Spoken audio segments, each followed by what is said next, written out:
Please welcome Paul Bullock, who's the Senior Account Executive for Healthcare at Everbridge. Thank you so much for the introduction, Neil, and to the Focus on Healthcare event for allowing us to be a part of this. We're incredibly proud to be able to play a role in this event. And this morning's speakers were a great example of the compassion and preparedness and some of the vision that you need to have to be successful in this space and keep healthcare running and keep people successful. So today I'm hoping to spend these 10 minutes talking you through a paradigm of security and critical event operational response. I won't be spending the time extolling the virtues of Everbridge, although I'd love that opportunity down the road if you all have some interest or time following this event. If you're not familiar with Everbridge, can everybody see my screen? I should clarify that. Yes, your screen looks good to go. Thank you so much, Neil. And I'll start a timer as well. If you're not familiar with Everbridge, I will tell you a little about us. But what I'm hoping to cover today is what is critical event management. This is an emerging theme in terms of operational resilience that we're seeing cross industry, but certainly in healthcare.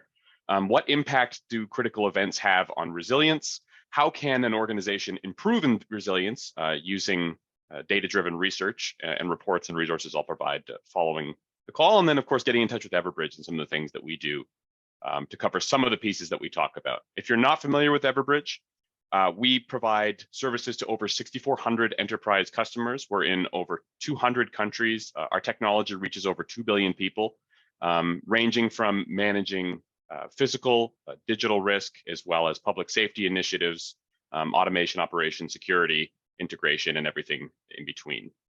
A little bit as we think about, and I think Victoria touched on this really well this morning, is the idea there's a changing landscape that healthcare professionals and certainly healthcare security professionals have to respond to, and that these are not individual risk event types. There isn't only code white and rising security challenges, but decrease in staffing, increase in cybersecurity incidents, more extreme weather and response, and all of these things overlapping, requiring a joint response. And so the paradigm that Everbridge has taken and that a lot of organizations are moving towards is considering all of these critical events and the impact it has cross-organizationally. A very easy definition of a critical event. On the left-hand side, you have all the things that matter to you, the care you provide, your people you work with, your buildings, your systems, your technology. On the right-hand side, you have the things that keep you up at night. Very often, or more often than not, these are security-related events that can impact your ability to protect or provide the services on the left-hand side. What's changed in the rise of technology and the rise of integration across these organizations is that a critical event is no longer an individual challenge. Pandemic, I think, has illustrated that beyond any of the other examples on this piece. But a cyber attack, system outages, civil unrest and protests, they don't only impact an individual silo of a healthcare organization. Security, the people team, the digital team, operations team all need to play a critical role in responding to and working together to bring that critical event to a resolution. The biggest risk that you can have is that an individual event is not properly handled or not handled fast enough, and those things start to grow out into an emergency crisis or all-out disaster, depending on how the organization is able to respond.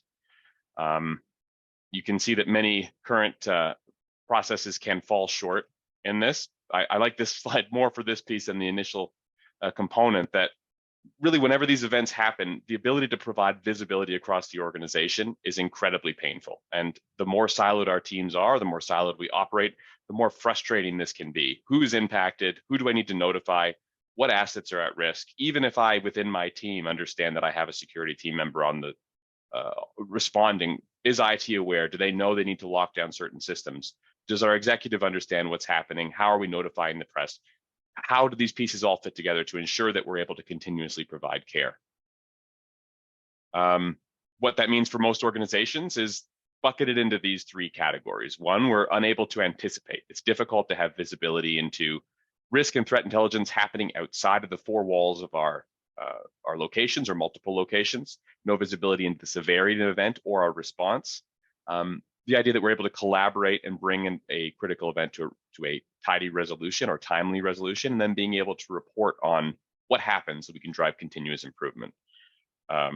Martin had an incredible presentation today around the improvements he made around response times, ability to anticipate and drive better insights across the board. I think that's a really strong example of looking to collaborate, bring together these multiple pieces to bring a critical event to a resolution.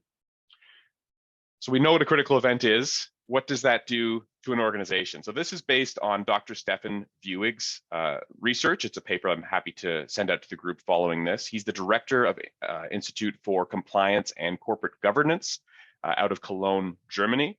I have really distilled down his presentation, but there's a few key components that he's called out. Is that a critical event in what they would categorize as either a 1 or a 2, so a severe cyber incident, severe pandemic, as we've all had to work our way through, or market developments. Those are more regional to an individual industry, and it may be staff shortages, it may be rise in violence, has a pretty significant negative impact financially, which is usually the easiest way to measure what an impact is to try to resolve them. 51% impact on the equivalent of annual budgets have been knocked down. 45% of organizations felt that they were at least moderately prepared for the events post-event. 25% of damage averted, and 67% took months or weeks to bring their organization back to a state of normal. And this is partly owing to a more siloed and reactive response to the types of events that are arising. But it's not all bad news, according to Professor Vuig. The number is pretty astounding, but the organizations that perform best in response to a critical event have prioritized resilience, and they have done, on average, 20 times better, or have suffered 20 times less than those folks that have not invested time into that area. And this is not exclusively a technology solution. He's proposed and put together a really interesting way to think about your organization and its resilience maturity level. What goes into that is both your individual leadership visionary maturity and your executive maturity, or ability to deliver upon those things. And that goes into that category is governance and culture, the objectives and strategies that are being set, performance and automation, review and revision, and information and community reporting. I pulled out a few interesting data points from the paper that was written to give you a sense of what falls into those categories, though they're not too broad. Under governance, they found that the organizations that generally have a high level of risk and resilience awareness in the organization do a lot better. 59% of the top performers also have a clearly defined risk culture in the organization. 82% of the top performers have a clear commitment to corporate values, which is something that I know a lot of organizations strive to start at the outset of their risk and response planning. Some other interesting pieces around objectives and strategy within these organizations that perform well. Companies that consider the potential impacts of a business environment and their risk profile perform substantially better than those that do not go through those exercises. Organizations that have a written risk strategy that takes resilience into account also perform substantially better to those that do not take the concepts of resilience and critical event response into account. On performance and automation, 55% of top performers, I'll point you to the second component here, have implemented company-wide permanent monitoring compared to 47 of those that don't. So being able to monitor all those things that I think Martin so well articulated around not only security feeds, but access monitoring and management, building systems controls, and being able to put some automation in place. 50% of the top performers, so about half of the top performers, also regularly reviewed, taking into account their assumptions and their methods, and continuously drive improvement throughout their organization.